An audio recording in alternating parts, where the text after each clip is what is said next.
everyone. Welcome to this regularly scheduled meeting of the Wethersfield Board of Education. Tonight is Tuesday, January 25th, 2022. We are meeting in the Town Hall chambers. Ellen, can we have roll call, please? Yes, Chairman Carey. Good evening, everyone. Mrs. DeRoberts? Here. Mrs. Drew? Mr. Healy? Here. Mrs. Granato? Here. Mr. Lacavoli? Here. Dr. Reagan Lefevre? Here. Mr. Riley?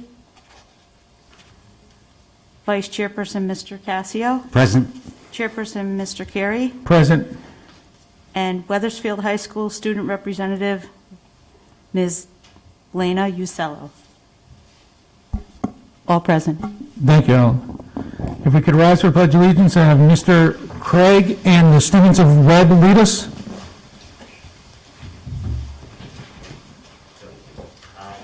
Allegiance to the flag of the United States of America and to the republic for which it stands, one nation, under God, indivisible, with liberty and justice for all. Thank you. Great job, guys. Mr. Emmett, student staff recognition. Yes, thank you, Mr. Carey. Good evening, everyone. I'd like to welcome our friends from Webb Elementary School up to the podium to provide a presentation on the Makerspace.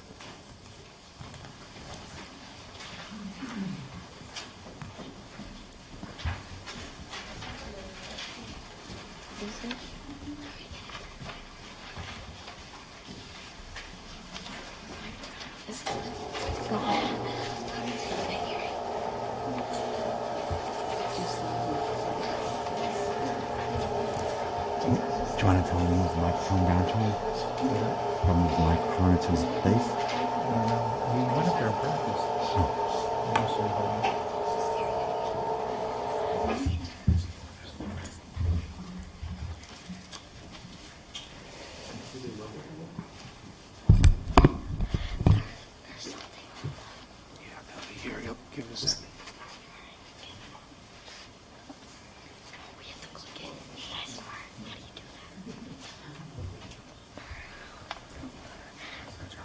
This is a Board of Education presentation about the Makerspace.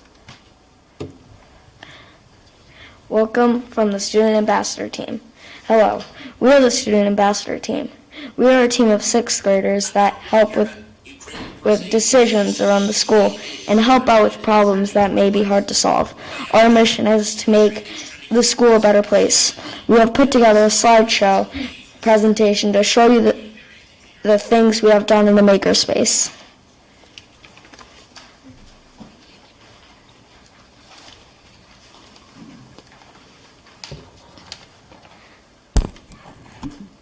Why is the Makerspace important? The Makerspace is a very important place at Webb. It allows kids to express themselves with the many different materials and opportunities that are given to them. They can make any project they want and then be proud of it, which can help them boost their confidence, and that can be a good tool for later in life.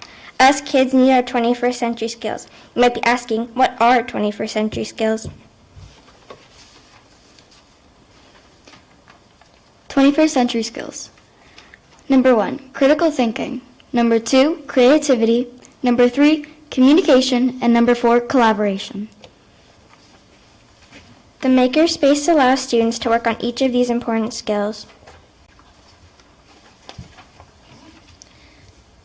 The Makerspace came to Webb because the staff and principal thought that it could be more than just a computer lab. They all started to come up with design ideas for the layout of the Makerspace. There was lots of hard work put into it. Our Makerspace committee even visited other schools who are successful with this initiative.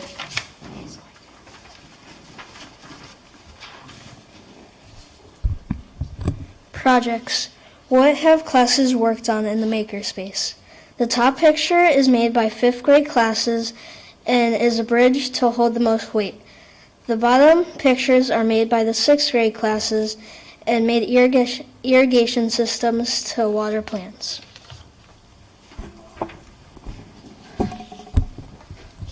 More projects.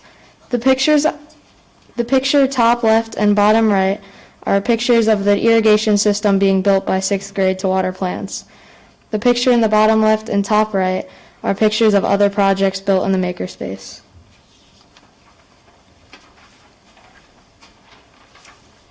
Materials. The bins that you see are bins that we use for projects in the Makerspace. The screwdrivers and pliers are used to break apart things.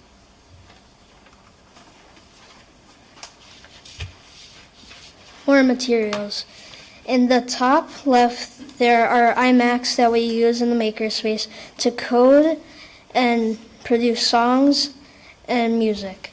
The top right is tools for our breaker space to break apart things. The bottom picture is books to inspire kids and use their creativity to build things. Thank you. At this time, we welcome any questions from the Board of Education. From all of us here, thank you for listening to our presentation about the Makerspace and what we do. The Makerspace is a great part to our school, so for one last thank you for being here and listening to our presentation. Have a great rest of your night.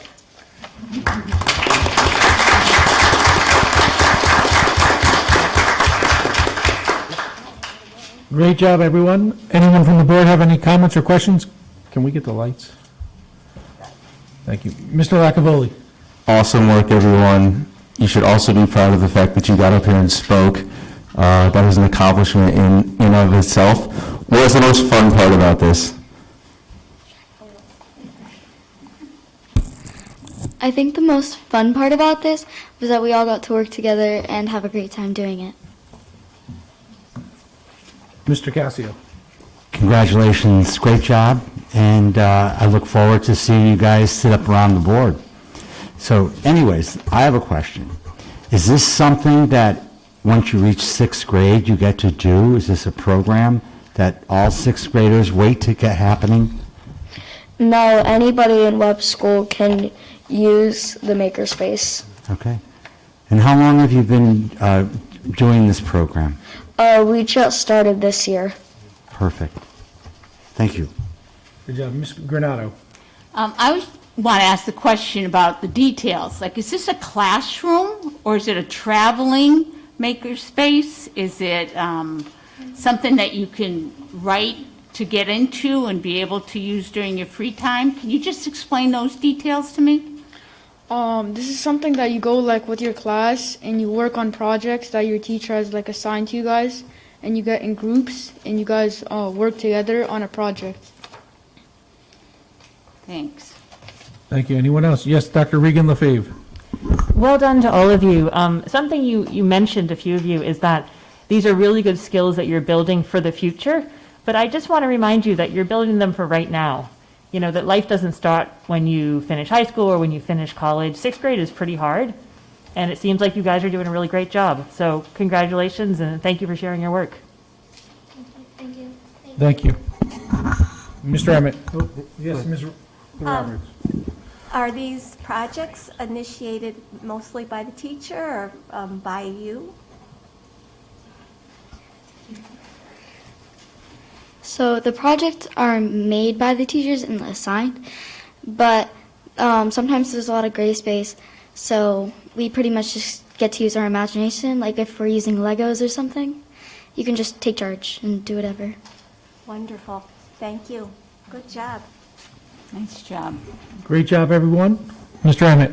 I just want to say to the students a heartfelt thank you for coming out this evening. I also want to say I had the opportunity to go to the Makerspace on Friday when I was out visiting schools, and I saw this very group of students deconstructing a computer PC.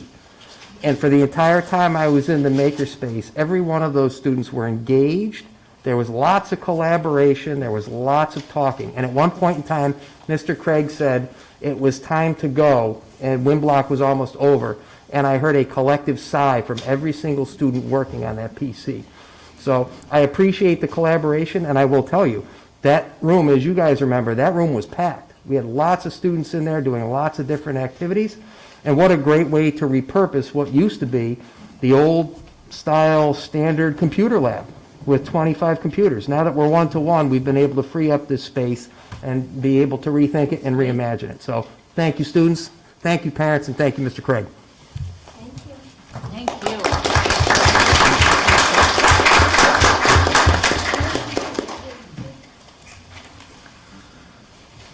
Mr. Emmett, any other student staff recognition? None this evening, sir. Thank you.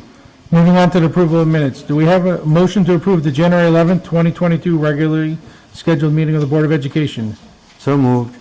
Do we have a second? Second. Thank you. Any comments, questions? Seeing none with a motion and a second, all in favor say aye. Aye. Opposed? Abstentions? Motion carries. Thank you. Public comment. Anyone in the public wishing to make comment, please step to the podium, state your name and address, and you have 5 minutes.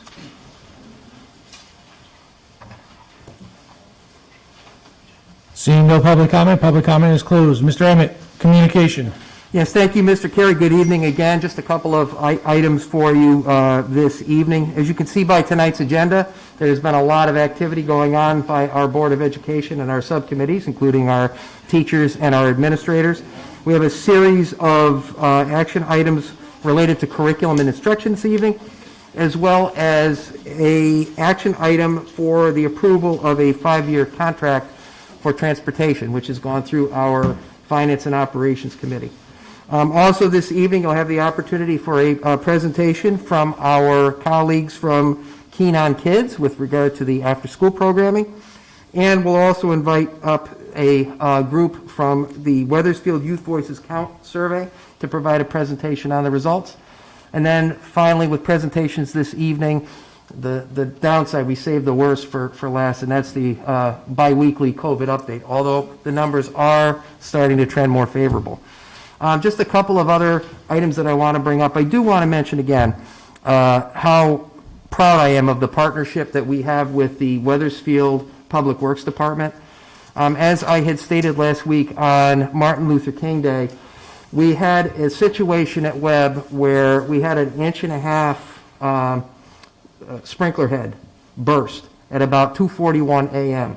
and proceeded to dump more than 3,000 gallons of water all over the hallway, down the stairs, into the kindergarten classrooms, into the media center, into the main office, down the hallway, all the way down to the nurse's office. I got a text message from the town at 4:42 a.m., and by the time I got up there later in the morning, the cavalry was out from our custodial staff, not only at Webb, but custodians from across the district, and multiple Public Works Department employees, and Mr. Craig rolling up wet carpets and hauling them out to make sure that we got that building in tip-top shape so that it could open on Tuesday. So, again, I want to say thank you very much for the response. Rich Bailey and Paul Shoney and the entire crew, our custodial staff as well as Public Works. So we were able to save the day and get the kids back in and learning on Tuesday the 18th. So with that, that's communications. Thank you. We'll give it a minute for the projection to go up.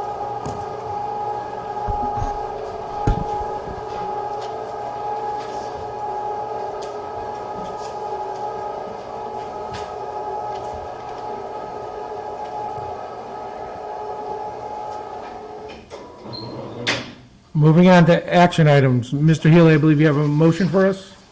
Yes, there's several, all concerning curriculum, Mr. Chairman, so I'll go through each one of them. First, I'll make a motion that we approve the news course proposal, Creative Writing Level 1. Do we have a second? Second, Regan Lefebvre. And we will have discussion. Mr. Emmett? Yeah, I have this evening Dr. Christina Zlatin and Siobhan O'Connor here to answer any questions that you may have. Does anyone have any questions about Creative Writing Level 1? Yes, Ms. I just wanted to make comment as I was reading this that the Writer's Workshop style continues on, and I'm so glad because the students are so savvy in it, in learning how to have a voice in writing, that to continue this into the high school, I think is just a brilliant idea. And I'd love to see some of the work that comes out of this class. Thank you. Any other questions or comments? Yes, Ms. Roberts. With the creative writing also, I agree with Bobby, Mrs. Granato.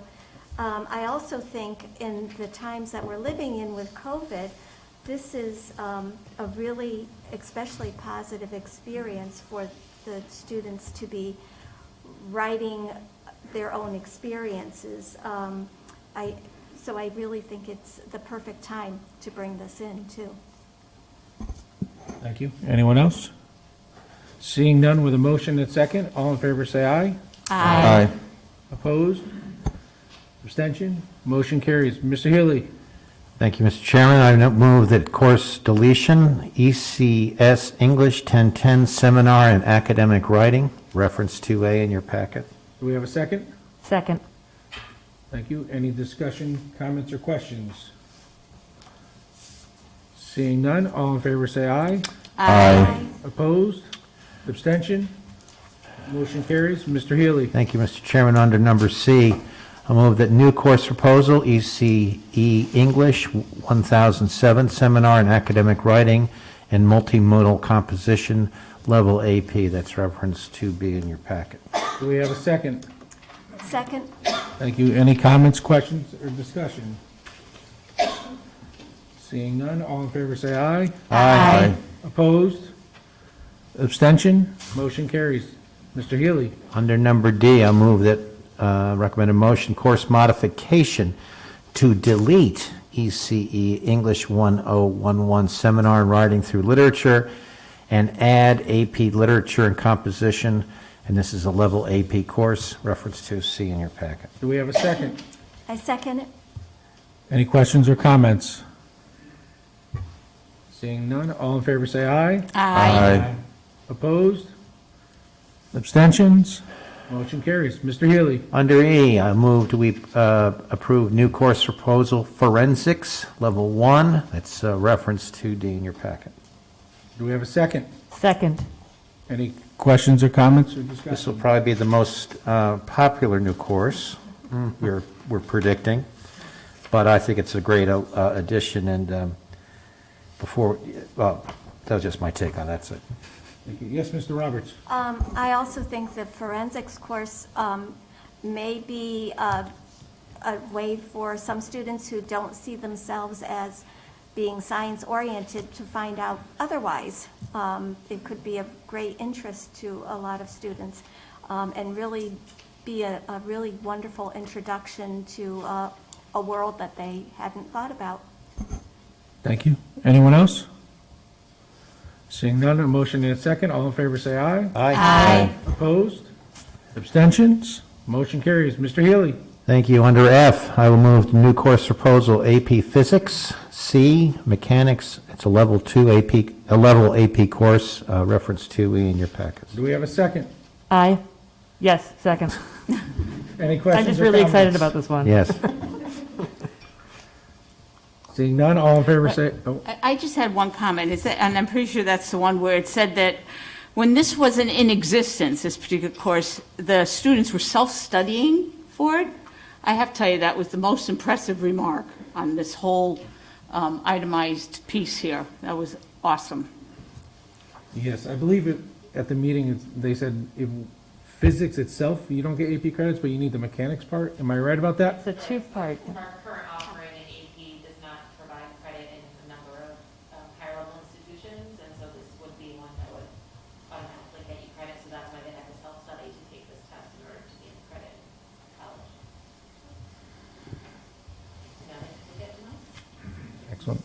Any other questions or comments? Just one other thing. You have a choice there of textbooks. One is an e-text and another is a hardcover. Are you deciding, is this up to the group that's working this, the teachers? We're going to look at longevity and cost, whatever is the most efficient cost that will get us a textbook that continually updates, which looks like mostly the e-text can provide that at this point in time. Okay. Anyone else? Seeing none, all in favor, say aye. Aye. Opposed? Abstention? Motion carries. Mr. Healy? Yes, thank you. Under G, I lost my thing. Move to a course modification, honors chemistry, honors levels, reference to F in your packet. Excellent. Do we have a second? Second? Any comments, questions? Seeing none, all in favor say aye. Aye. Opposed? Abstentions? Motion carries. Thank you. Mr. Healy? Thank you, Mr. Chairman. Under H, a move to course deletion, honors integrated science. This is an honors level course, reference 2G in your packet. Do we have a second? Second. Any comments, questions? Seeing none, all in favor say aye. Aye. Opposed? Abstention? Motion carries. Thank you. Mr. Healy? Under I moved course modification. We are to add an honors level to band and orchestra. Honors course, reference 2H in your packet. Do we have a second? Second. Any comments, questions, discussion? Yes. Well, on this honors course, I guess they will have to have a audition in order to get into this. Just wonder how many hours that's going to take. Has that been considered in this? He's very interested in this. It's exactly parallel to the core layers process, and so he feels like he has enough time to really execute. If you'll notice, a lot of the students have to do a lot of work outside of the band classroom in order to get that honors credit as well. And I believe another board member mentioned that at our programs and services committee, but he feels very strongly that he can do it, and if he needs to make adjustments moving forward, but we're really trying to drive the passion around the instrumental music program, and really improve that right now, and so he feels like this would be a motivating factor for that. Well, and I'm so glad the band gets to have an honors course. That's excellent. So I know it's Mr. Bose, right? Yes.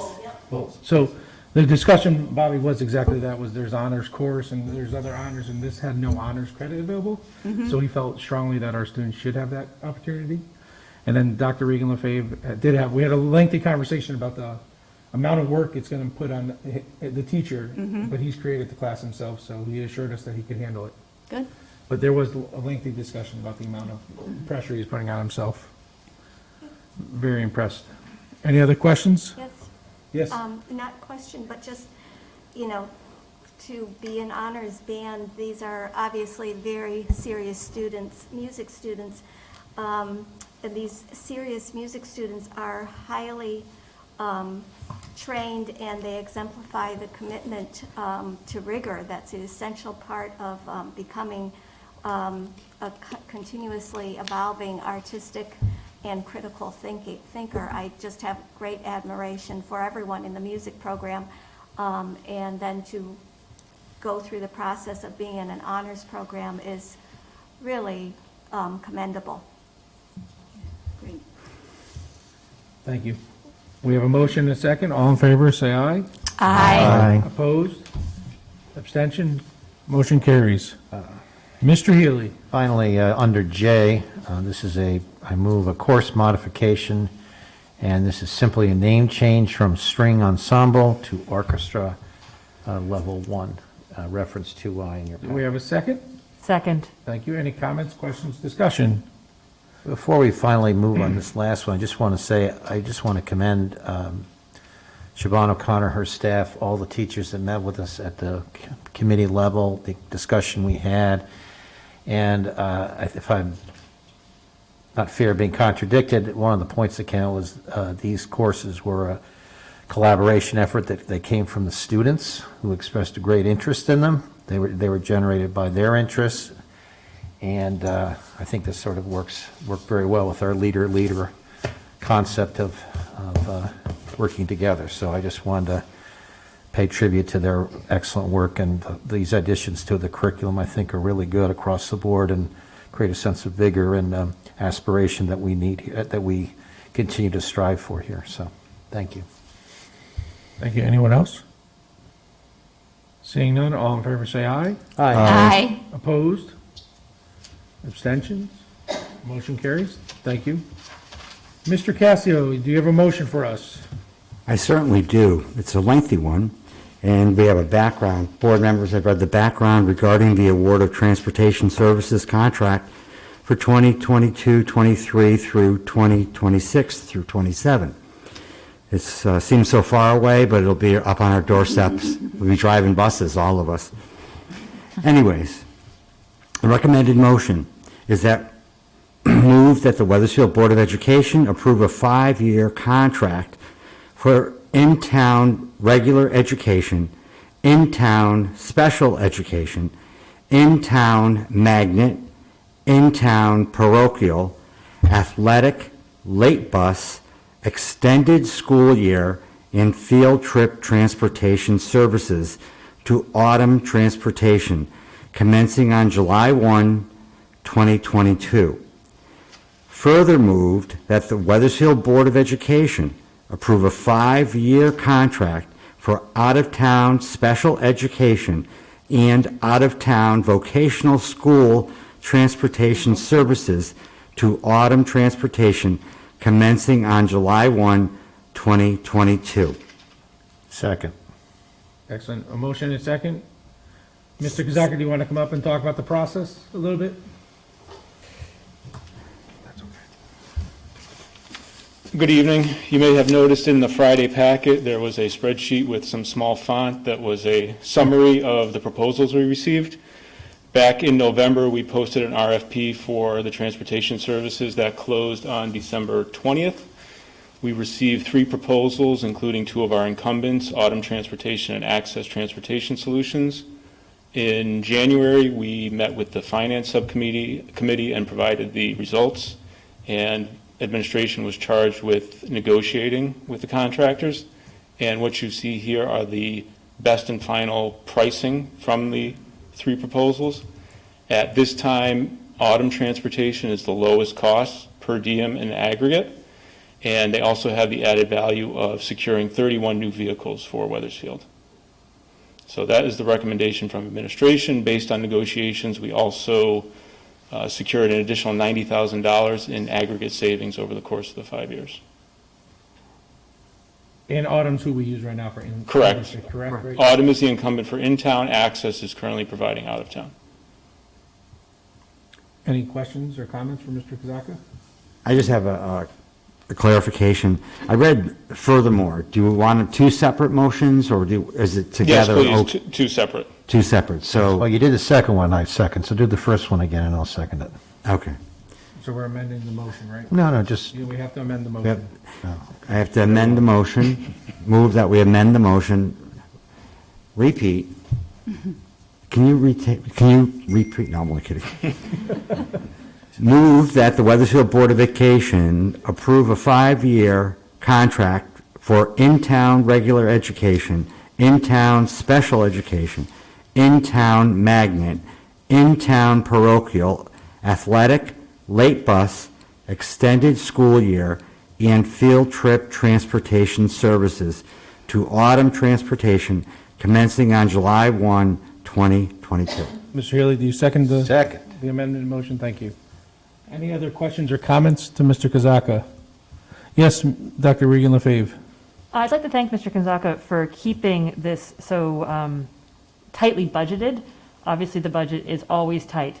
Perhaps this I should say for board comment, but I do hope moving forward, beyond these 5 years, the board can look into how we can have a greener transport system in keeping with our district's policy on wellness and ensuring that students are healthy and safe. School bus emissions are really not great, and school buses idle. That's what they do. They pull up to schools, they idle. It's not a great situation, and when places like Middletown are moving towards electric buses, I'd like to see Wethersfield being creative and thinking about how we can do that in a cost-effective way when this 5-year contract were to expire. So that's not really a response to any of the work you've done, which I really appreciate, but it's something that I hope as board members we can think about, because we have a commitment to wellness, and school buses aren't great in contributing to the overall wellness of our students. Thank you. Any other comments? Mr. Kazaka, what is going to be the increase then for next year? So we're looking at about a 0.36 increase year over year compared to our current budget, which is somewhere in the 200 to 225 range. Correct.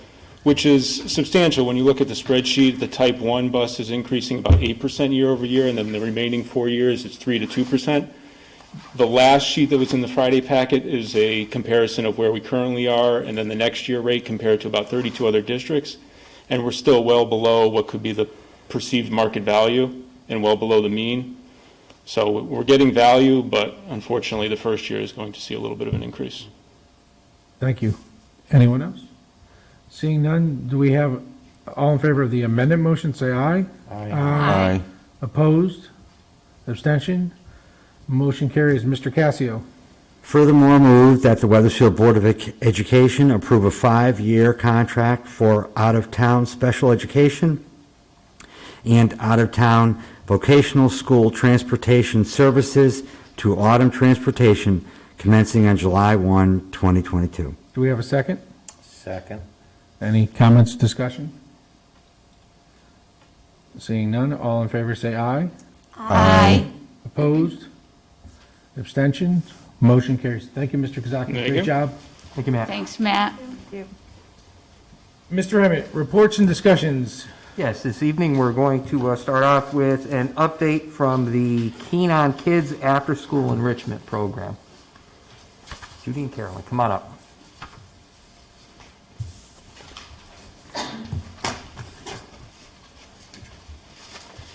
Good evening to everyone. My name is Judy Keene, 126 Broad Street.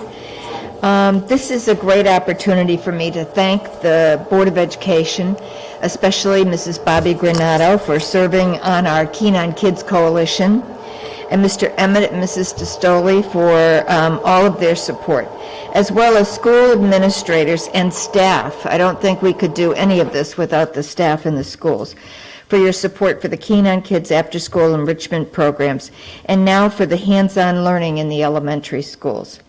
Carolyn Fazina has done a stellar job keeping our programs viable during the pandemic, and has done it with her usual determination, passion, and excellence.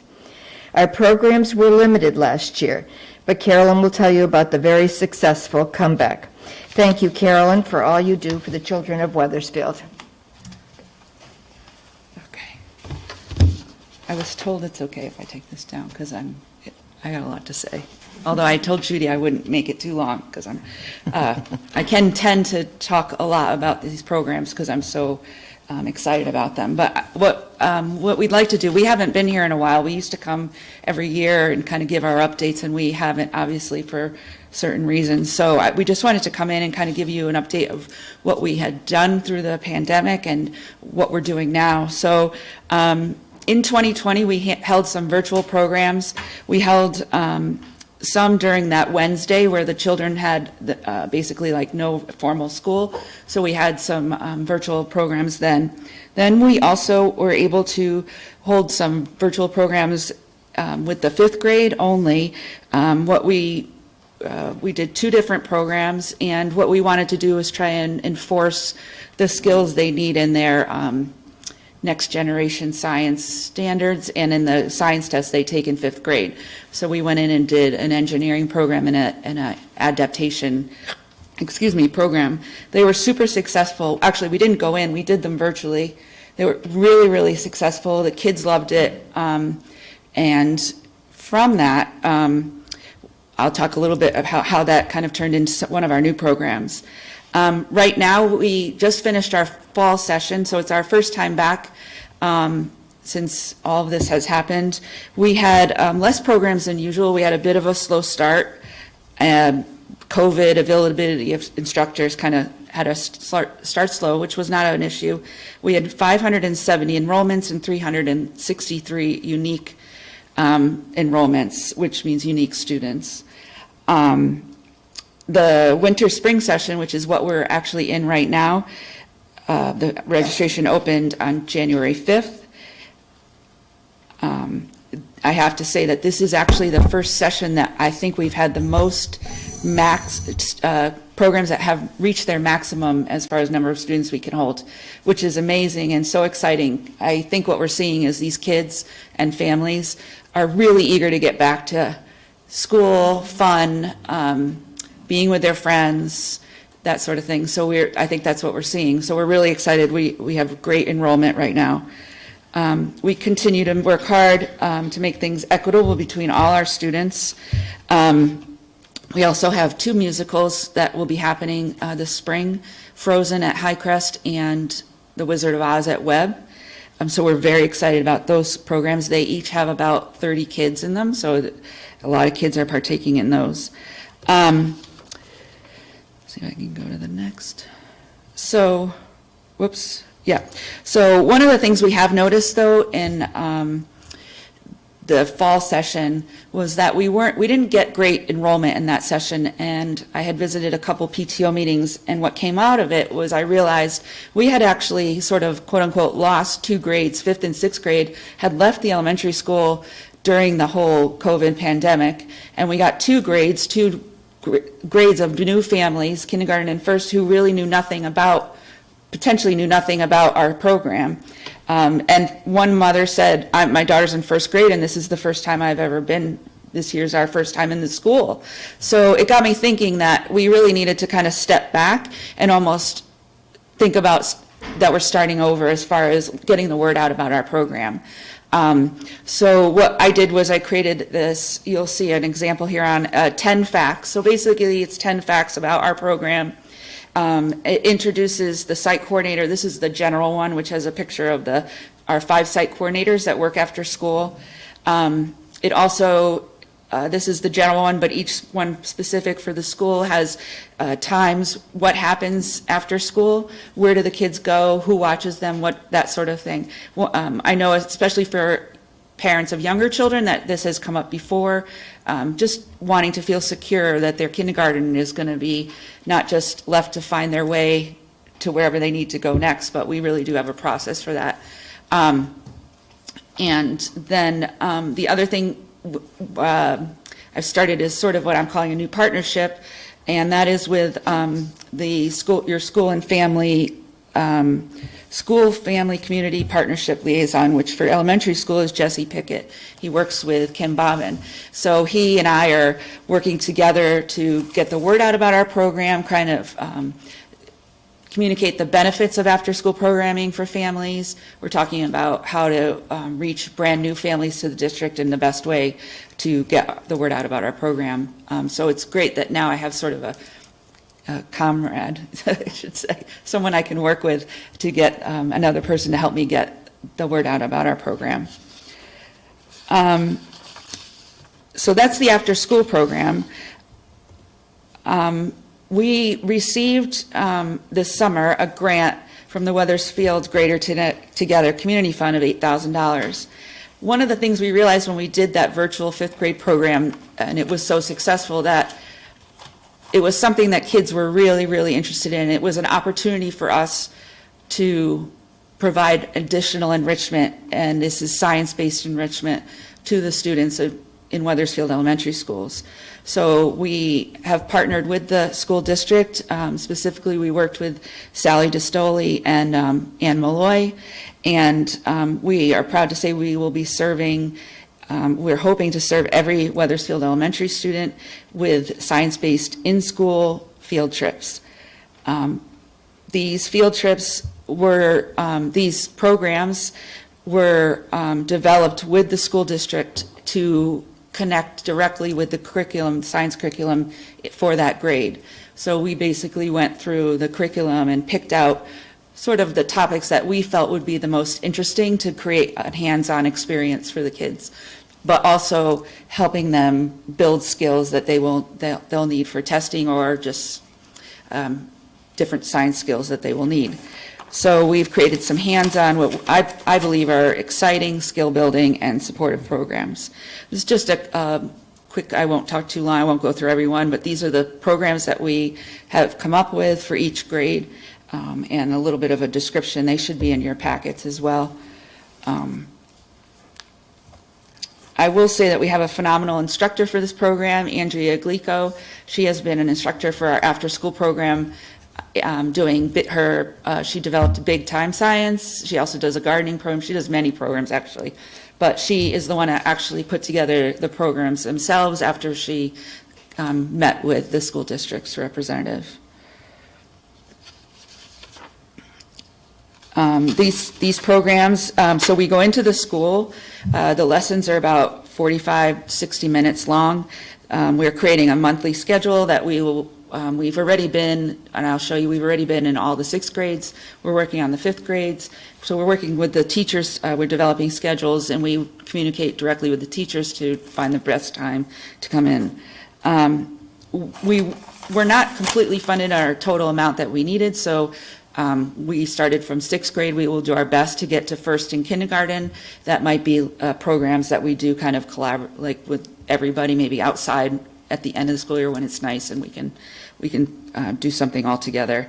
And we also, when we're in the school, obviously are following all the COVID protocols as well.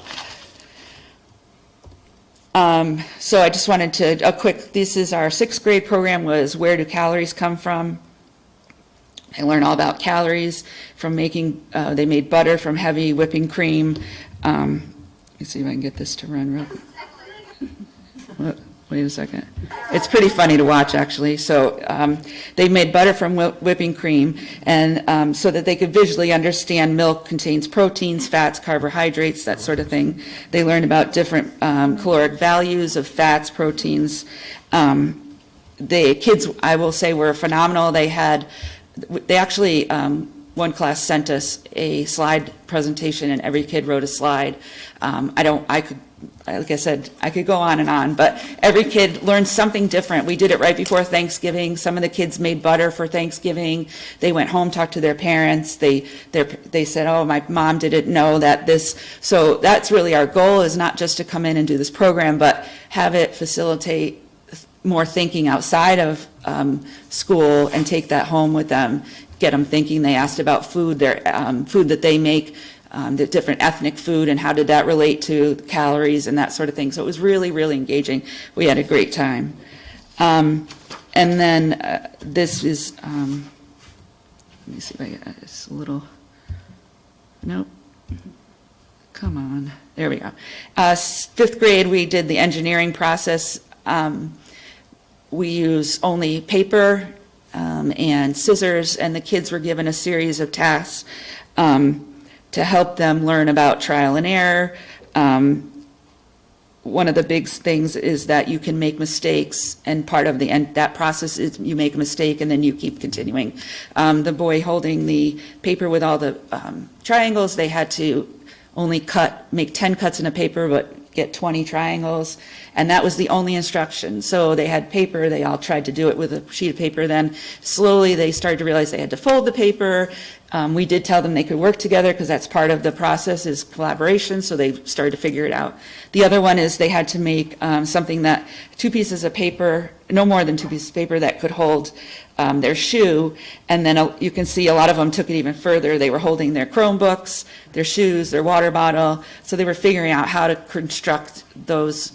So it was a lot of fun. The kids loved it.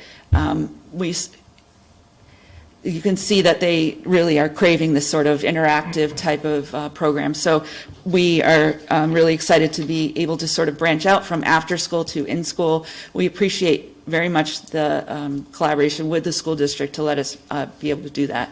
I think it's something that we're all really, the teachers have also communicated that they've really enjoyed it as well.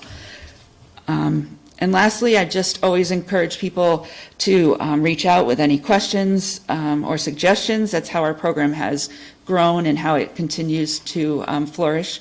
We have, that's the email, we have an Instagram page and a Facebook page as well. So we welcome any comments or suggestions going forward.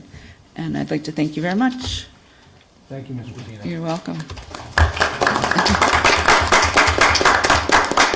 Any board members with questions or comments? Yes, Dr. Regan Lefebvre.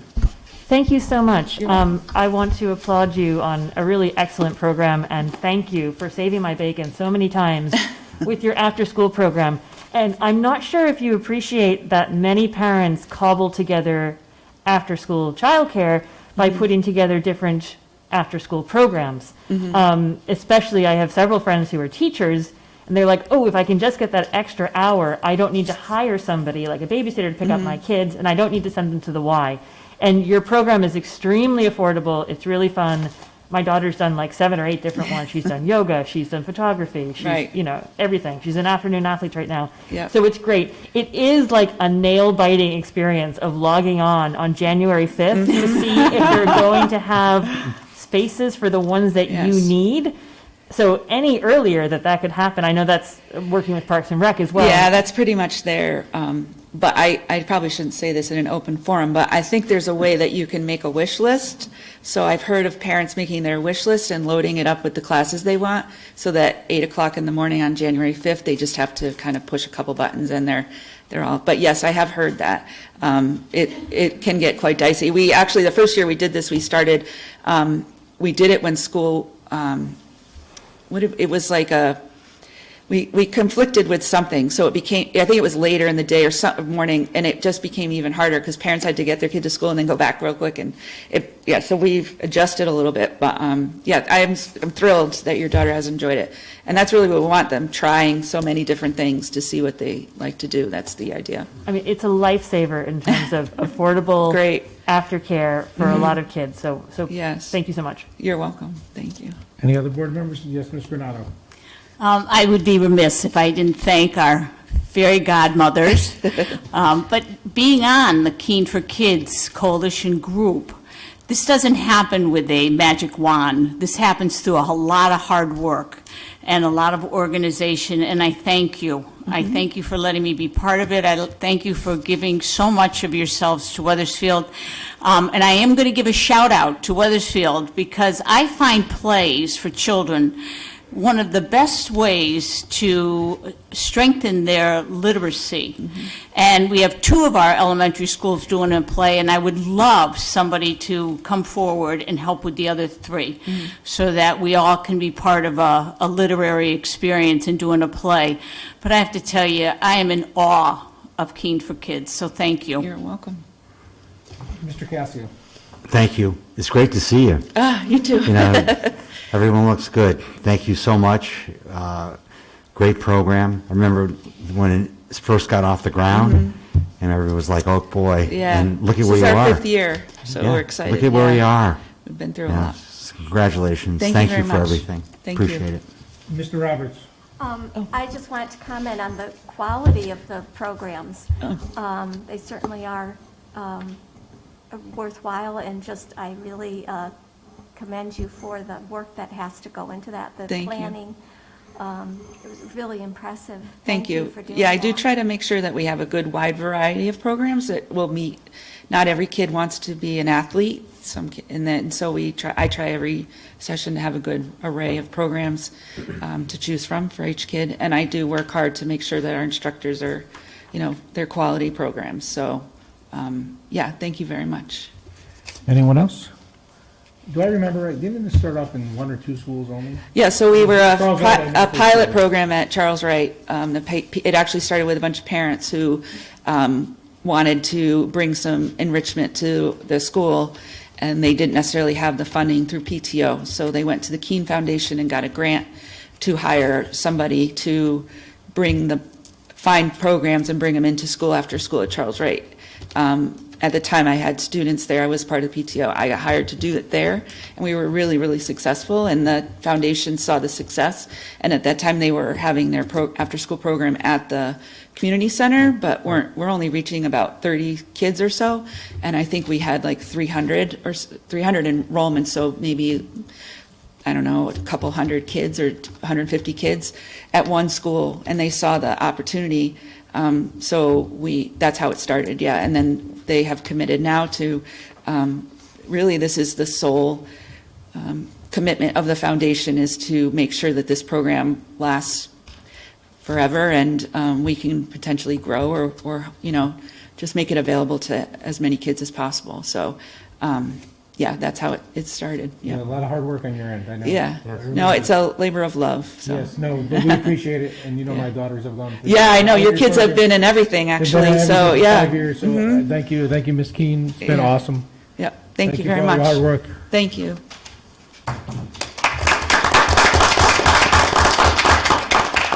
Mr. Emmett. Yes, next I'd like to invite up to the podium for a presentation Bonnie Smith and Alyssa Gilbert, And we also have Allison and Erica from the Youth Services Department here in town. As you may recall, back in the fall, you approved the administration of the Wethersfield Youth Voices Count survey, and they are here this evening to provide you with an overview of the results of that survey. This was fascinating.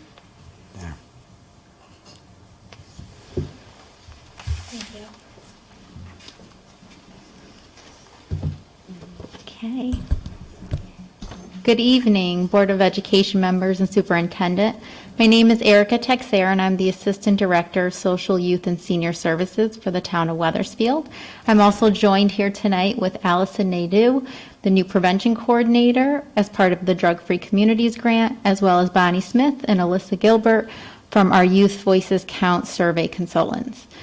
We come before you tonight to share the results and the key findings from the confidential Youth Voices Count survey that was administered online this past November and December to all 7th and 12th graders that attend SDMS and Wethersfield High School. By conducting this survey, Social and Youth Services was looking to solicit student input and perspectives regarding substance use and at-risk behaviors. The data will be used to best guide future planning, provide prevention programs, and promote overall community awareness.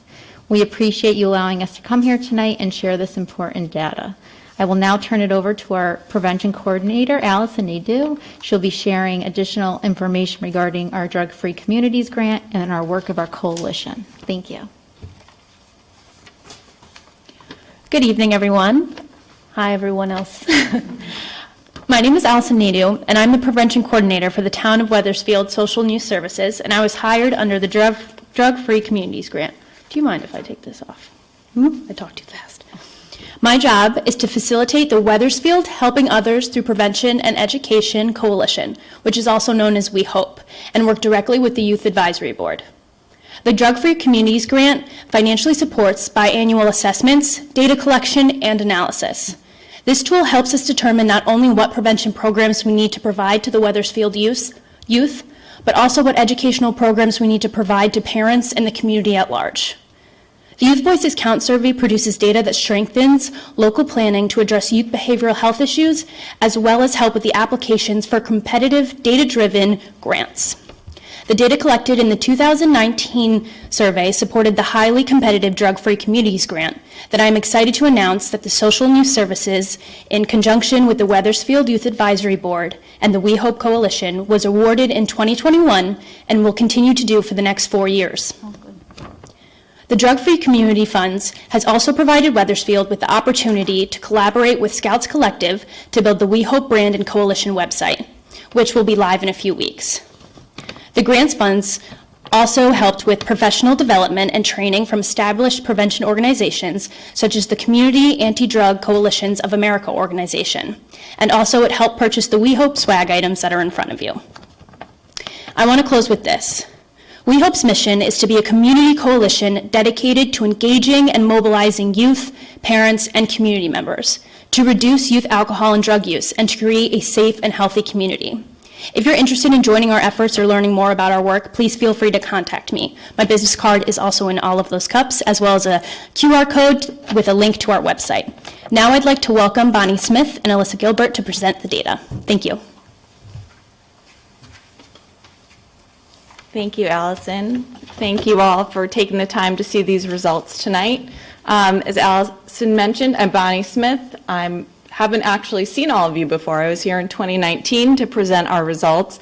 I am a parent in town circumstantially. I get to do a survey in my own community along with the others that our company does. I do want to caution, for the purpose of the recording in the room, we will present some material tonight that can cover some sensitive topics for youth ears. Going to go ahead and get started, and then Alyssa will chime in on some specific topic areas. So Allison told you the survey occurred this past fall, grades 7 through 12 in the middle and high school. This survey was done completely online, and students were provided an instructional video to avoid teachers and administrators having to instruct the students themselves on how to do the survey. And actually, Allison did that along with some other partners. We had a really nice response rate of 88.45 across all grade levels. The last time we did the survey, it was about 91%, so really great to see here. This slide covers the student-reported race, ethnicity, as well as their gender identity. So the majority of students reported themselves as white at 66%. And going on from there, the largest was Hispanic, 21%, and then Asian at 4.4%, and Black or African American at 3.81%. You'll note that there's some other categories listed that have a smaller number of students, and in the full report that you've seen, there's analysis done by these various categories, so you can see where there may be groups experiencing different situations. Gender identity, I just want to note that when we talked about this report with Mr. Emmett, he noticed that students that identified as non-binary, transgender, or I'm not sure right now, went up since the last time we did the survey, and he was correct. Upon further analysis, 2.75% of students in 2019 responded that way, and for this round of survey, it was 6%. For our slides, because I know you have a full agenda, I'm going to note sort of the high notes, but you have everything in front of you, I know. So youth time alone on weekdays, most students in middle and high school reported 1 to 2 hours, with a few students more than 4 hours and some none, especially in that middle school level. Hours of sleep on weeknights, you'll notice that it goes down a bit from the middle schoolers, mostly reporting 8 hours, and those high school students reporting more of that 7 hours. And there's some outliers there getting 9 or more hours, good for them, and some reporting getting 1 to 2 hours. We ask in the survey about gaming in terms of assets and consequences. What's good or bad about your gaming behavior online? And the majority of students report feeling more connected with others because of gaming.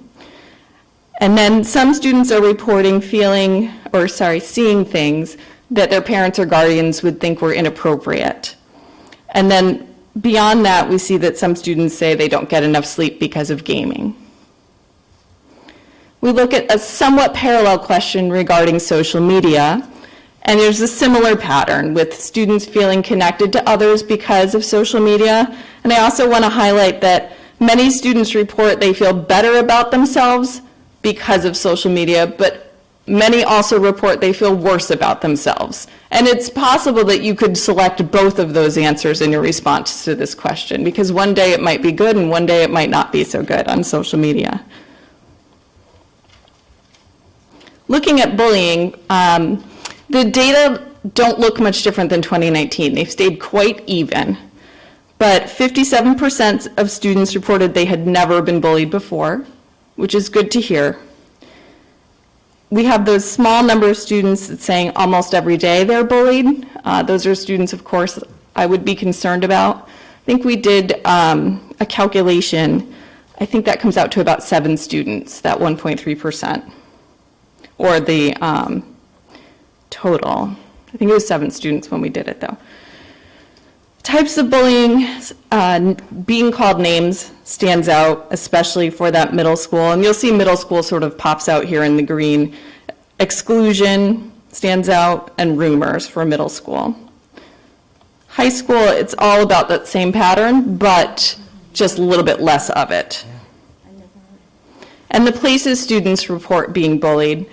The classroom is the top choice for middle school students and high school students, followed by hallways and the lunchroom, and online is there as well.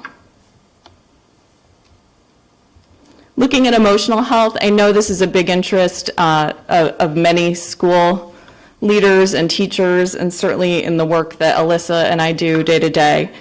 And we do see an increase since 2019 from 20% of students reporting almost always or always feeling anxious in the past year to 27% of students in this year saying that. And later on, we'll look at some COVID impacts on youth mental health. The sources of stress look very similar to the last time we surveyed. Academics standing out, and that high school is in the blue, purple is the middle school. Oh, sorry, I'm going to say that again. High is that blue, purple is medium, so we put those together. And high school, definitely at the top for academics, but the same feelings for middle school students there. Post-high school planning, of course, for high school stands out as being a higher source of stress than middle school. And then you see schedule as well. Home and family life kind of hangs out in the middle. And we see that financial security and social media are even and the lowest reported sources of stress. These are a host of other emotional health indicators. And here we also see an increase in students over time having some negative impacts. So in 2019, you'll see 7.8% of 7th and 8th grade students reported considering suicide. And for 7th and 8th grade here, we see 10%. And for 9th through 12th grade, it went up this time from 8.4% to 9.3%. Sad or hopeless in the last 2 weeks, we're also seeing an overall increase since the last time we surveyed. Thoughts of self-harm, to look at my detailed notes here, but those remained actually about the same. In terms of comfort-seeking help, parents and guardians are the #1 choice by students of comfort-seeking help, followed by friends, and then having another trusted adult in their life. School staff, about 21% overall of students said school staff would be a source of help. Thinking about having a trusted adult and overall feelings of safety, we have over 90% of all students agreeing that they have an adult that they can share with in their life, and they, over 90%, feel safe in their community. And just about 85% feel safe at school. Alyssa's going to take over with some substance use. Hello, everyone. So first, we'll take a look at the lifetime use of core substances. So what we're looking at here is when we ask students, have you ever used any of these substances? This pattern looks pretty similar to the previous time we did this survey, but I want to note everything is down, some a lot, some a little, except vaping, and gambling has actually ticked up a little bit. May not be surprising. Yes. Can I just ask you a question as I was looking at this? How are we supposed to use the word lifetime? I didn't understand that. Lifetime is have you ever used, so ever in your lifetime. Whenever. And yes, at all. Have you used it at all? And then next we'll look at more current use. So these numbers are much higher, but then when we look at past month use here, it's the past 30 days from the time that they took the survey. Thank you. Sure. So for past month use, you'll see in the middle school, all of these substances are below 1%. In the high school, it's higher, of course. Most commonly, alcohol is the most frequently used substance. 7.5% of the high school students, 5% of the overall population that we surveyed, followed by marijuana, 5.3% at the high school level, 3.7% overall, and then followed by vaping products using nicotine. When we look at this data by grade, we expect to see kind of a stepwise approach. As you get older, your substance use may increase. You'll notice gambling makes kind of a funny shape. I'm not sure of an explanation for that. It's just something I think we're going to keep an eye on. And again, you'll see here the 7th and 8th grade use is very low, very close to zero for almost everything. This age of first use refers to the age of initiation. So at what age did you start using these substances? Every substance you see here, the age has increased since the last time we surveyed. So people are starting to use substances at older ages. This is progress. Alcohol and vaping stayed about the same, however. Notably, non-medical use of prescription drugs increased by about a year. It used to be 12 and a half, now it's 13 and a half. I know. There's a couple I was So is that for those who responded in the lifetime as a yes? Of those who Then report follow-up using question, substances, yep. At what age did you start, or first? What do you classify as gambling? Because if an 11-year-old is starting to make book, I'm a little concerned. I think included in gambling is lotteries and scratch-off things, so that is probably explaining some of that, but it's also online gambling and poker and things like that. So do you see the age going down since 2019, or are we? The age has gone up, so everyone is starting everything a little bit later. So in 2019, we were gaming at 10 years old? I don't have, yeah, it was 10.95. Wow. How does a 10-year-old get a scratch?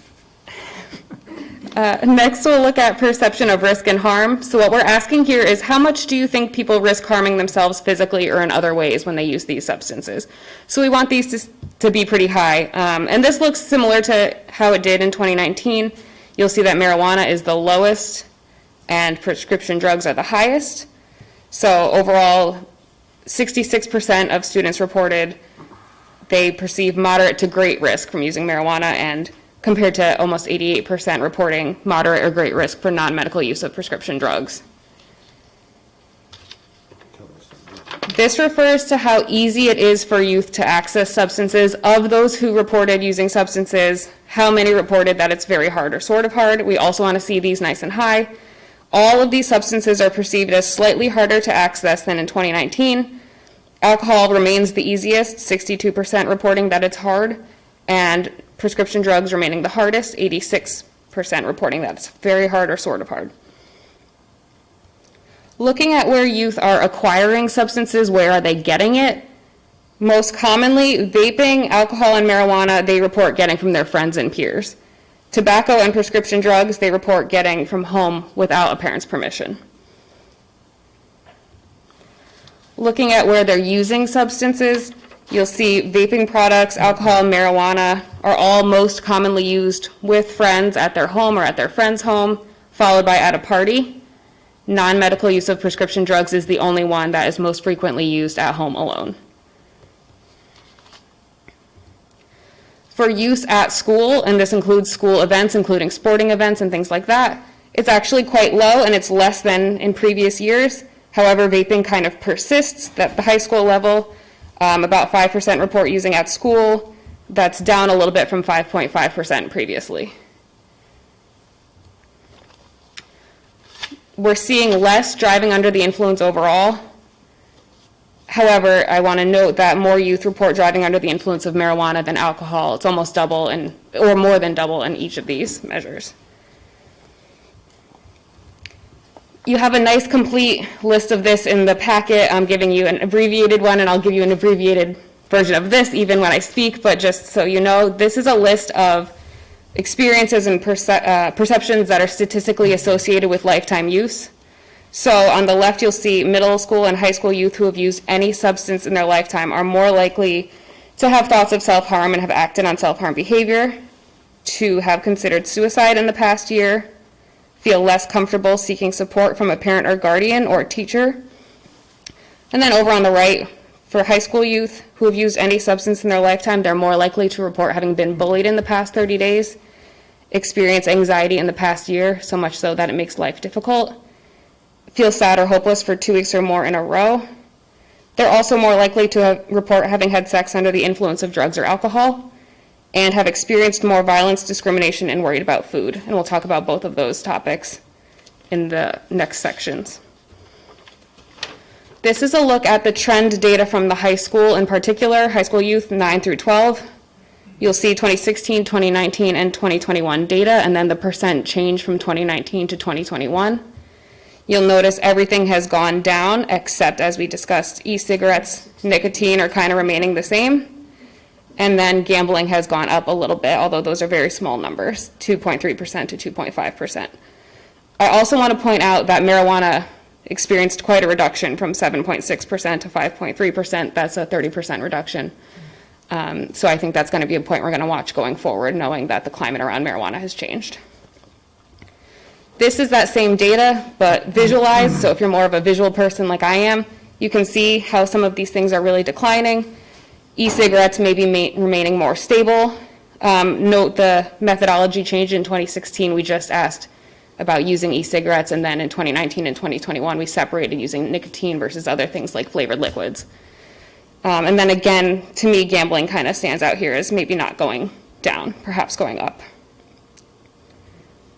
And then the last substance use slide we'll talk about today is other substances. So these are less commonly used, but we like to look at them just to keep an eye on things that could be emerging trends, or also because they're particularly dangerous.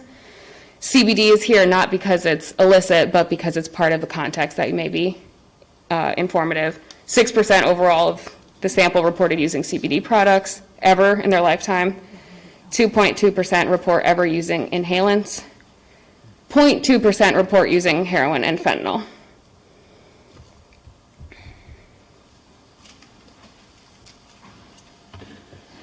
So you see here that this section pertains to only students in grades 9 through 12. Middle school students were not asked these questions about sexual behaviors.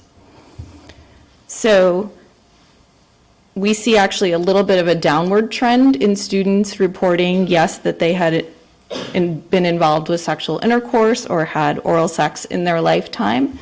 Last time we surveyed, it was about 14% yes to both, and now we're at about 12.5 to 12.7%, with about 84% saying they had not. Students who had said yes to that question then went on to answer some questions such as this. What was your age of initiation? We see that age going up from 2019. Last time we surveyed, we saw 15 as the most common age to begin engaging in sexual intercourse. Here we see most students report age 16. My fault. Oral sex, we asked the same question and we see the same trend. The last time we looked at this, it was closer to the 14 side, and now we're more commonly seeing age 15 as the age of initiation.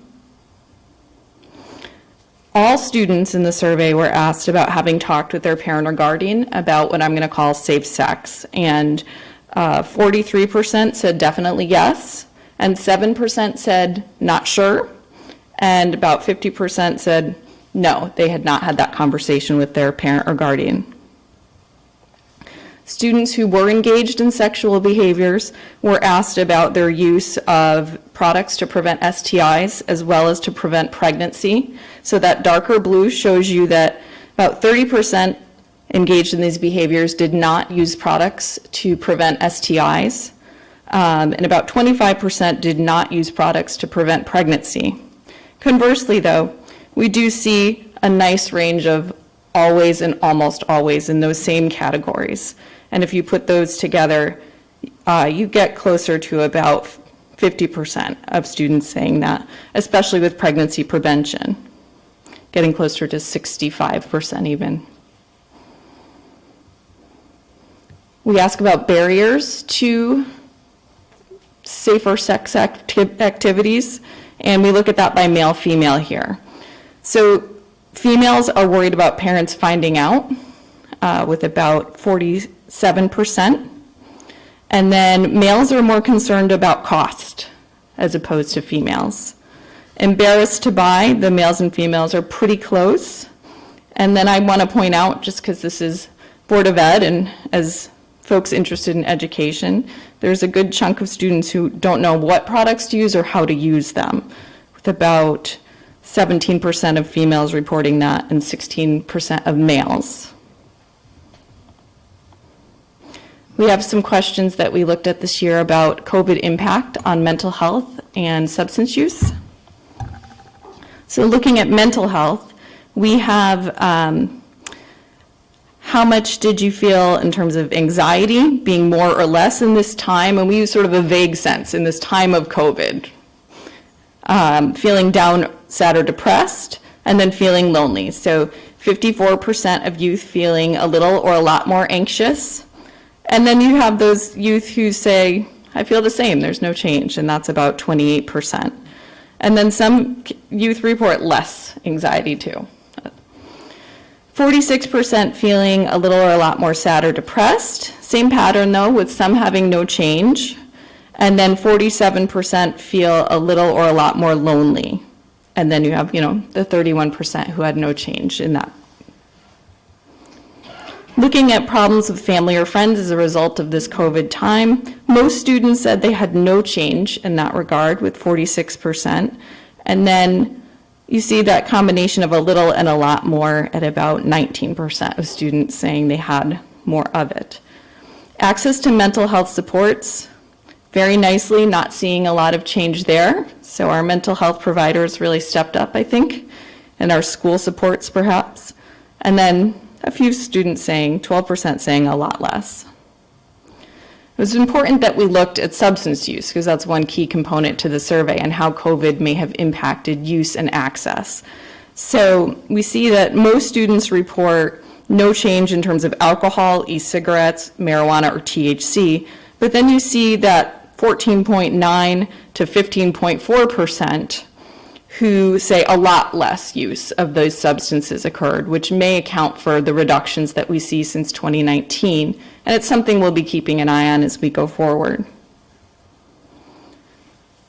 Use of prescription drugs follows that same pattern, as well as overall other substances, mostly no change. We asked students about access, because of course our lives were very different in this time period. And you see, again, that about 15% to 16% reporting a lot less access to substances, which mirrors, of course, a lot less use, which we see in our reduction in 30-day use rates and possibly lifetime rates. And then that no change certainly stands out in the middle for this is alcohol and other drugs, noting that's marijuana and vaping. This year we piloted a couple questions about toxic stress. And that's referring to being a victim or witnessing violence in your school, neighborhood, or community.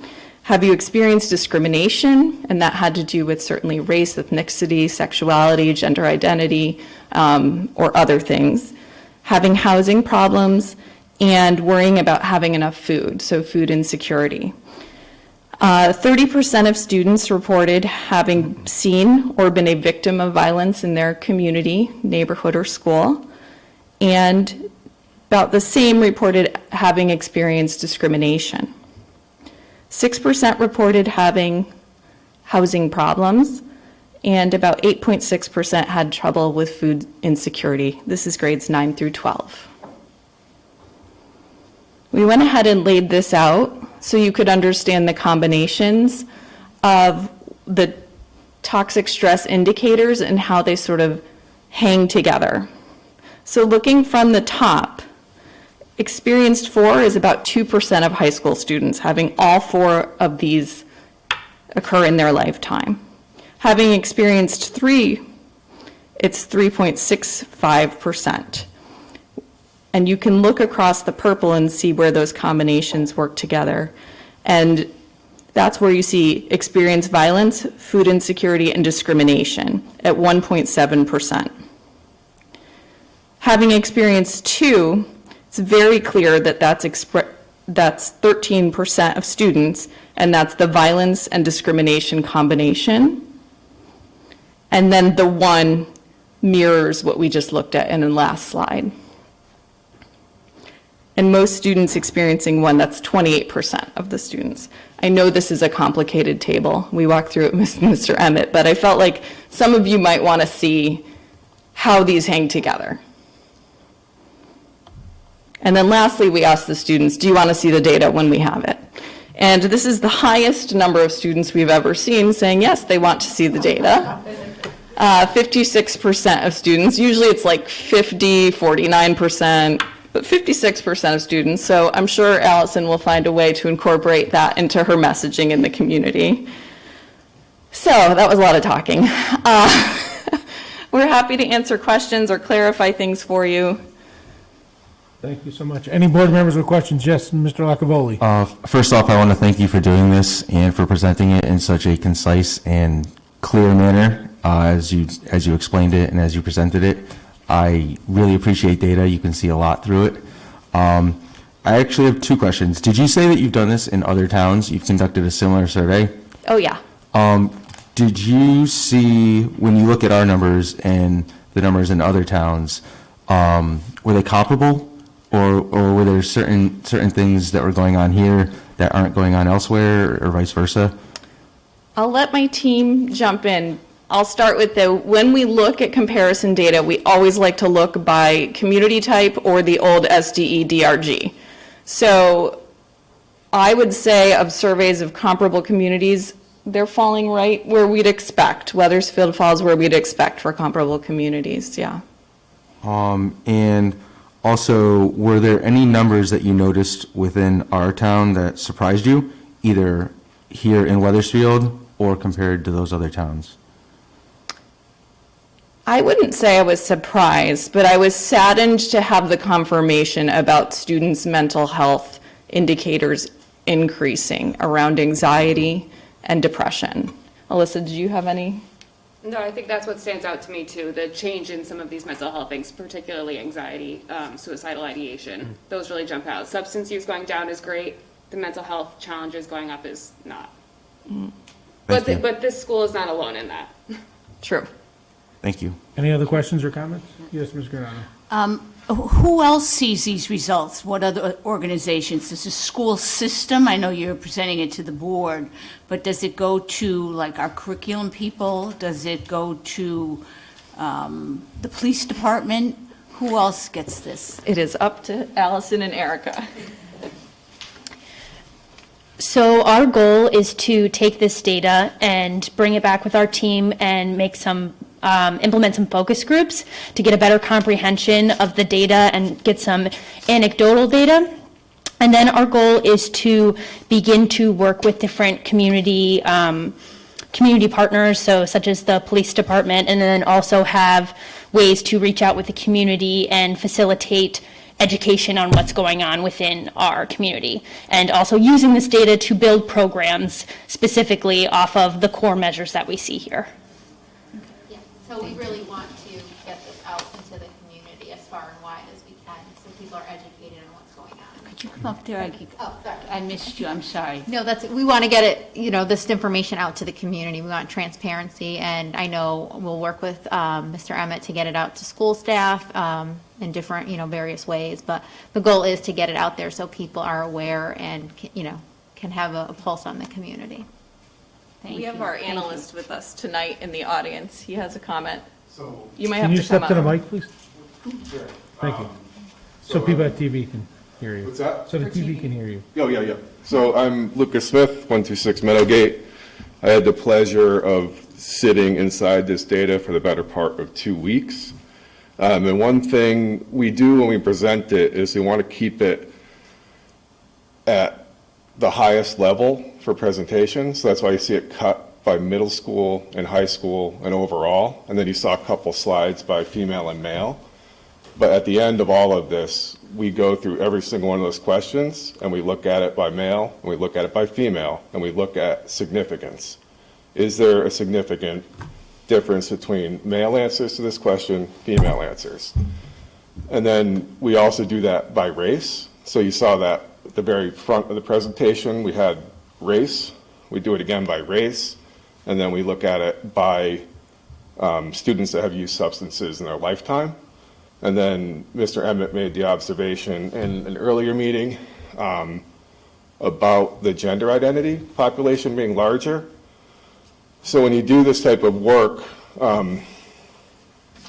you don't want your population to be so small that it's so specific, because the numbers are too small for statistics, but it's also potentially identifiable. And the most important thing is that these students know that they cannot be identified by their answers. But on the gender identity front, we were able to cut it again. So create another population of students and look at I can't remember the exact language we used, but I think we used non-conforming gender versus traditional. So it just, from planning purposes, they can get really focused to the groups that need to hear this stuff. So I just wanted to highlight that. Could I ask a quick follow-up on that? Just that little bit there.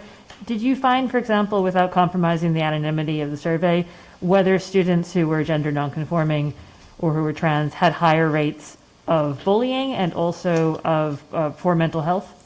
So Alyssa and Luke really in-depth analysis on that, and we have a list of the risk factors identified in the survey. Alyssa, do you want to highlight some of the points you found? Sure, yeah. So when we're looking at the students who identified as non-binary, transgender, or unsure compared to their cisgender peers, we do see in particular they're more likely to have been bullied ever, been bullied occasionally, been bullied frequently, and been bullied almost every day.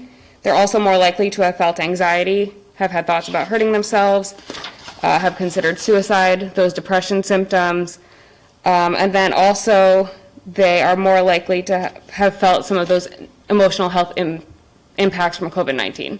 Those particularly stand out. Not a lot of differences among substance use. And then we're also interestingly seeing more gaming, which was kind of a surprise for our team. It kind of makes sense and it kind of doesn't as far as gaming culture, but we are seeing more gaming among that group. Any other questions or comments? Thank you so much. Thank you. Thank you. Thank you, everyone.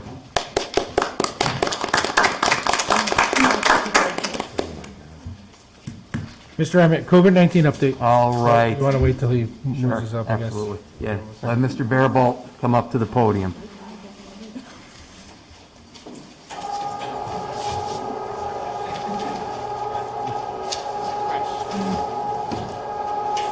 Thank you, everyone.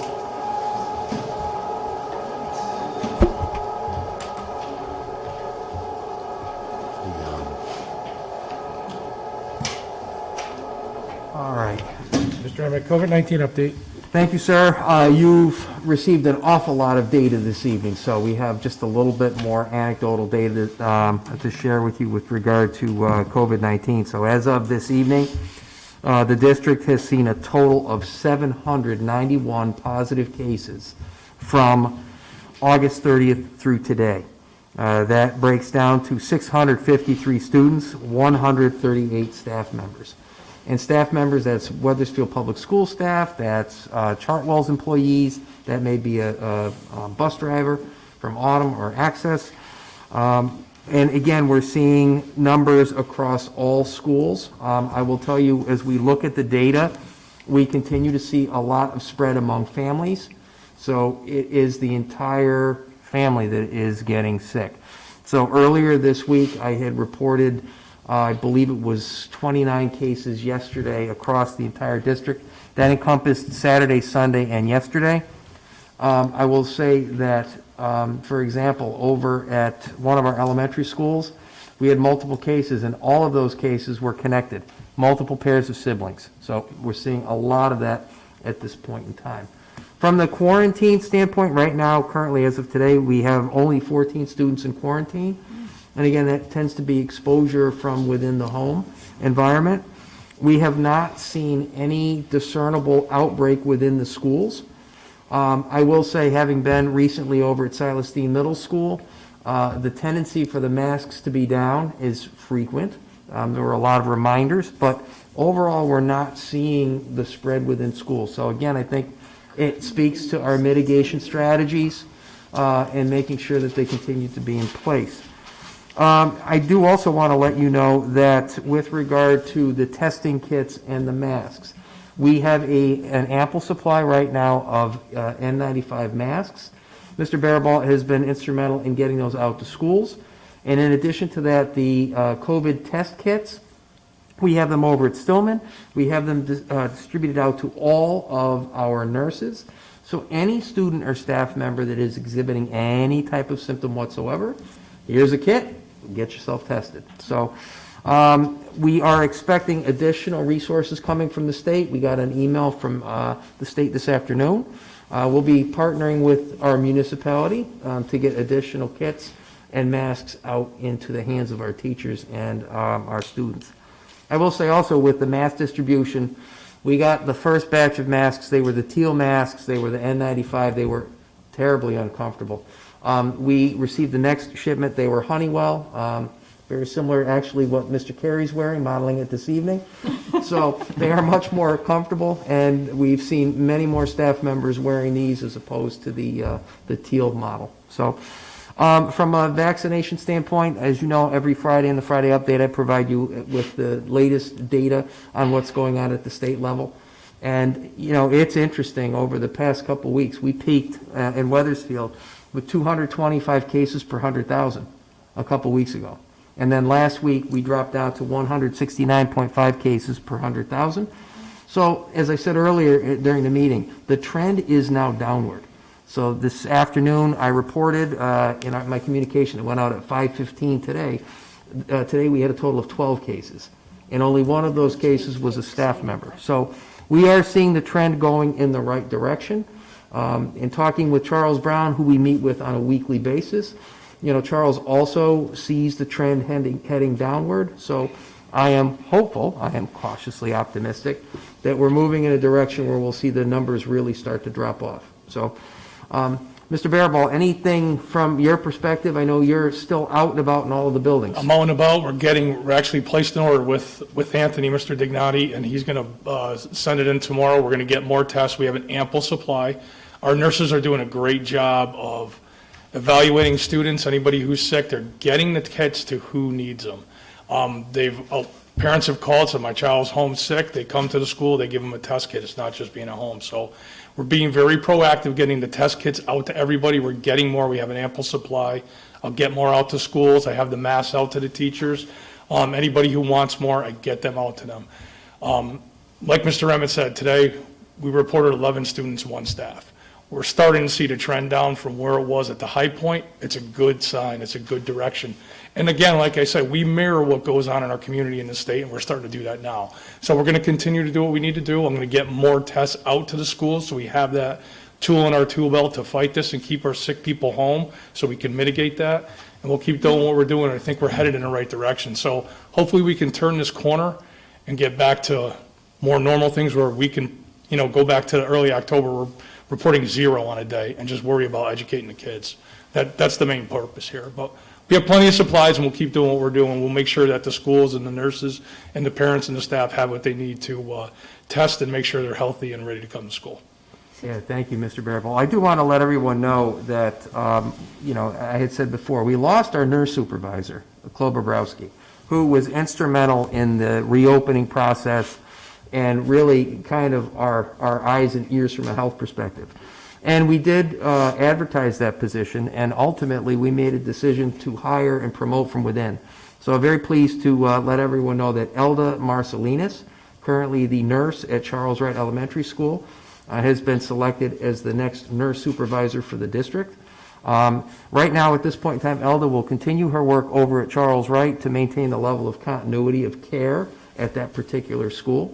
Elda joined us approximately 3 years ago after 19 years at Hartford Hospital as a registered nurse. And honestly, after Chloe left, Elda really picked up the day-to-day operations in terms of coordinating with the nurses and ensuring that all of the cases were accurately reported to the Department of Public Health. So I'm also pleased that we had several of our nurses involved in the interview process. And we are very excited to think ahead to the future where the nurses are hungry for more professional development. We heard that loud and clear. So Elda will bring that to the district. But in the interim, she will step into her role immediately in terms of nursing supervisor duties. And again, Mr. Barabal, thank you very much for stepping up. Mr. Barabal and Chloe Bobrowski were the co-liaisons for the COVID response. So Mr. Barabal, it's been instrumental in helping to get us through this. And as I said, I'm hopeful that we're getting to the point where we are on the downward slide and we get back to some more sense of normalcy. Absolutely. Last but not least, obviously we are waiting to see what happens with the executive orders. The executive orders are set to expire in mid-February, so stay tuned. Once we know what the updates are, we will get the information out to the community.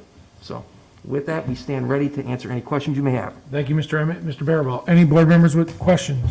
I just was Yes, hoping Ms. Donato. to have it clarified. So the tests are in the schools, Yes, ma'am. and when a child comes down to the nurse cannot test them, but they can give them the test kit and it goes home. Absolutely, correct. Gotcha. And if a parent, you know, has a sick child at home, We Yep. now have the ability with the amount that we have, they can call, make arrangements to pick one up from our nurse, we'll send it home with them. Okay, Yep. thank you. They have the availability. Yeah, great question, Mrs. Granato. That was one, actually, we had several parents that had raised that question. And our nurses need a certification called a CLIA certification, and school nurses do not possess that certification. So, as Mr. Barabalt said, we give the kits right out to parents, and directions are on them, and they're able to give them out. Thank you. Any other board members? All right, thank you, Mr. Barabalt. Thank you. Thank you, sir. Moving on to meetings held, students, programs, and services on 1/18/22, Mr. Healy. I think we pretty much covered that with all those motions. We did also have an update from Mrs. O'Connor. I'm blanking on what it was. It had to do with... The school improvement plan. School improvement plan, which I hope was circulated. If not, I'll make sure everyone gets a copy. It was pretty informative. I won't belabor it at this meeting. It's self-explanatory. Excellent. I'll just add, we had a good discussion about the leader model and Yep. how it's blossoming at the high school under Ms. O'Connor's supervision, leadership. Yep, Thank you. Moving on to correct council, Okay. 1/19/22, Ms. Granato. So the CREC Council met on Wednesday, January 19th in a Zoom meeting. The CREC Council, and I have this memorized now, is the Capital Region Educational Council, of which Wethersfield is a member, along with 35 of our surrounding towns. The council is responsible for the regional magnet schools and Project Choice, and they've organized and they run the Hartford Head Start. Our meeting started with an overview of student services. Their programs include Farmington Value Diagnostic Center, the Polaris Center, River Street School, Soundbridge, Strive, and their summer program, Made in the Shade.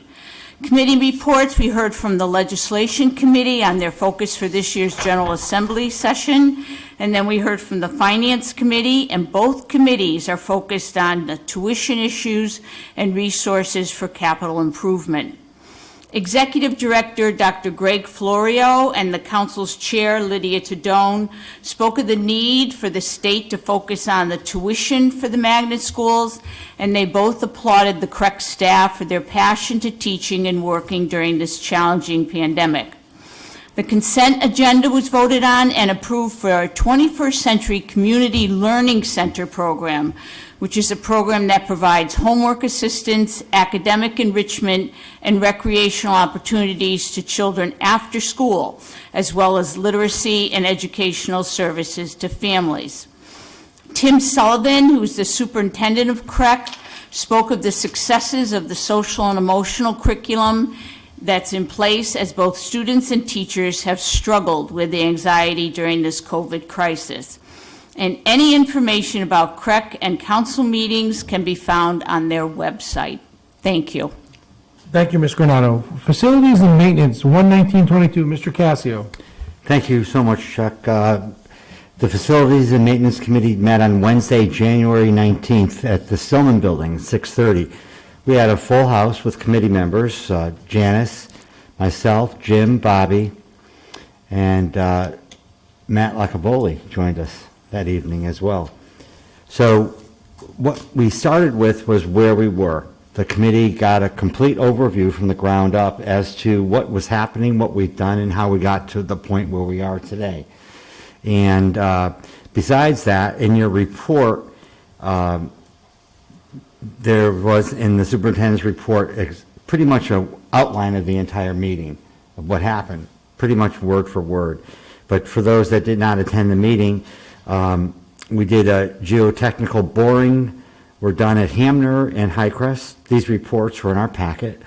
The site assessment requirement to submit school construction grant will be completed by the month's end.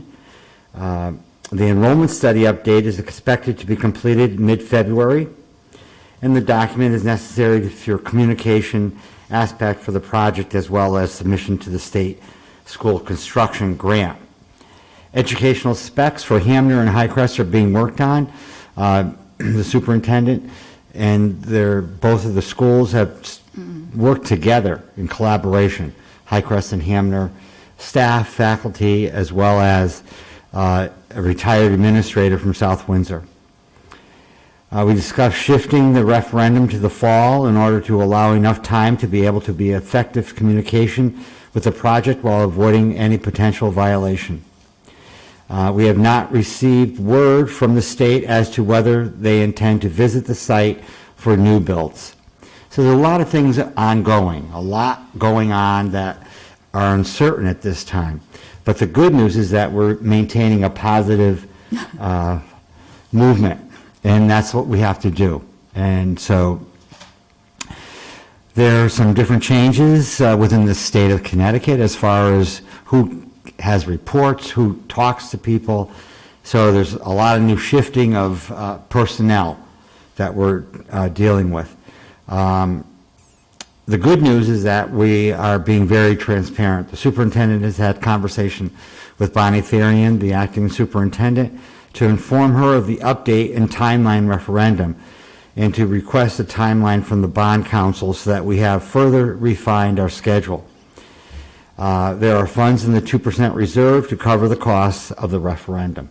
So we're trying to make it happen, make it work, keep positive, and overcome the COVID obstacles that we've been working with right along.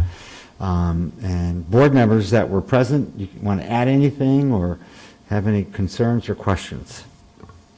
No, just the one concern that came up, it was like a red flag for me, was when he said they may need architectural renditions of the buildings, and we all kind of like stared at him because that's a cost that usually is put into the referendum as to who the architects are going to be and how much that will be. But that was a red flag for me that night. I hope it gets by it. Well, the good news is that I think everybody at the table felt the same way. And we basically looked at Collier to find out, is this part of the program? How are we going to do it? And are other districts suffering with this same question? So, John, to that point, just so that I can be clear here, it is still our intent to move forward full steam ahead with the grant application going before the state of Connecticut on the 30th of June, so that we can get on the priority list. The idea of pushing out the referendum, as you said, gives us a little more time to be able to provide a deliverable. And what that deliverable is right now are the scenarios and the update with the enrollment report. In addition to that, is what Bobby said, is there are some leadership changes at the state level, and there is some question as to whether or not the state would require schematic drawings. That would require us then to go and to seek out an architect to provide that drawing. My suggestion at last week's meeting was that we get all of our data together as updated as possible, including educational specifications, which the two schools are working on right now. In addition to that, the environmental assessment, which I received the draft of yesterday, you'll have it in your packet on Friday, 250 pages per elementary school for both Hanmer and Highcrest. In addition to that, I want to be able to bring forward the updated enrollment figures so we can meet with the state and get a clear commitment as to them supporting our effort. And again, I think the key piece is here, we want to do it right. We're not, this is not a sprint, this is a marathon. It's going to take a lot of time, but I want to make sure we're doing it right. And as you had said, Mr. Cassio, we had the geotechnical borings. We did review those at the meeting and found with the cursory look at each site, both Hanmer and Highcrest, there was nothing that would preclude us from being able to build on either of those sites. So, the other thing is that people need to understand, this isn't going to happen tomorrow. This is a long-range project. It's 10 years in the working.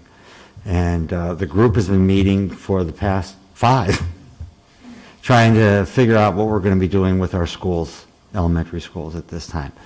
So it's a work in progress. You got to keep positive, and that we're becoming very enthusiastic. And there's a lot of bumps in the road. I guess that's a good way to say it, and that we're moving in a positive way, and with the leadership of the superintendent and the communication with the town manager and the town council. I think that's imperative, that it has to be a community environment. So.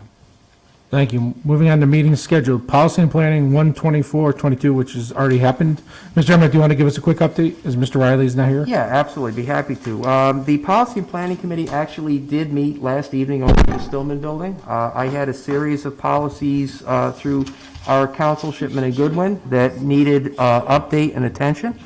So we vetted those policies as a committee, and I am pleased to say that these policies will be coming before you for a first read at the February 8th Board of Education meeting. Thank you. Continuing on meetings scheduled, Community and Public Relations 12722 at 6 p.m. We also, not listed, is our first budget workshop for the Board of Education. That's on February 5th, 2022 at 9 a.m. at Stillman Building. There's Wethersfield Early Childhood Collaborative on 2/7/22 at 4:30 p.m. And there will also be a finance meeting on 2/8/2022 at 6 p.m. before the next board meeting. There's no unfinished business. Public comment. Anyone in the public wishing to make comment, please come to the podium, state your name and address, and you have 5 minutes. Seeing none, public comment is closed. Board comment. Any board members wishing to make comment? Yes, Mr. Roberts. Yes, I just noticed that in reading the Friday packet that the Wethersfield High School's winter musical is going to be Cinderella. I've seen this. It's an updated version of the traditional Cinderella story, and it's a complete delight and perfect medicine for COVID-weary community. Perfect.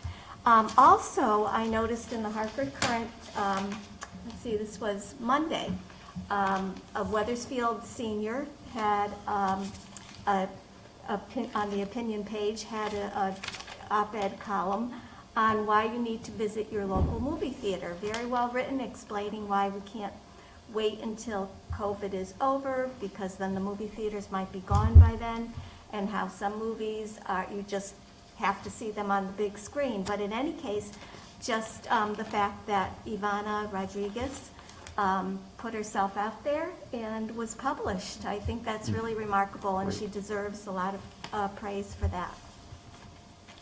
Thank you. Anyone else wishing to make comment? All right, seeing none, do we have a motion to adjourn? So moved. Second? Second. All in favor, say aye. Aye. Opposed? Abstentions? Motion carries. Thank you.